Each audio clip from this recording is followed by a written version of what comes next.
ముఖ్యమంత్రి రేవంత్ రెడ్డి అధ్యక్షతన ఈరోజు రాష్ట్ర మంత్రివర్గం సమావేశం కానుంది. అసెంబ్లీ సమావేశాల తర్వాత సాయంత్రం మంత్రివర్గ సమావేశం జరిగే అవకాశం ఉంది.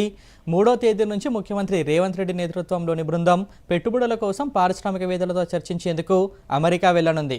దీనికి ముందుగా జరిగే మంత్రివర్గ సమావేశంలో పలు కీలక నిర్ణయాలు తీసుకోనున్నారు.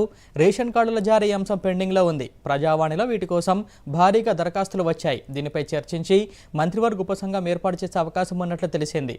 కొత్త వైద్య కళాశాలలకు స్థలాల కేటాయింపు, నిర్మాణం గురించి కూడా చర్చించే అవకాశం ఉంది. మూసీ అభివృద్ధికి అవసరమైన నిధులను ప్రపంచ బ్యాంకు నుంచి రుణంగా తీసుకోవడానికి ప్రయత్నాలు జరుగుతున్నాయి. ఇప్పటికే ఈ రుణంపై ప్రపంచ బ్యాంక్ ప్రతినిధి బృందంతో చర్చలు కూడా జరిగాయి. దీంతో పాటు రిజర్వాయర్లు, చెరువుల్లో పూడికతీతకు సంబంధించిన అంశంపైన చర్చించనున్నట్టు సమాచారం. బడ్జెట్కు ఆమోదం నేపథ్యంలో రానున్న రోజుల్లో అమలు చేయాల్సిన కార్యక్రమాలపై కూడా కేబినెట్ చర్చించే అవకాశం ఉంది. కాగా బాక్సర్ నిఖత్ జరీన్కు గ్రూప్ 1 ఉద్యోగం, క్రికెటర్ మొహమ్మద్ సిరాజ్కు ప్రభుత్వ ఉద్యోగం, ఇంటి స్థలం ఇచ్చే విషయమై మంత్రివర్గం నిర్ణయం తీసుకోనుంది.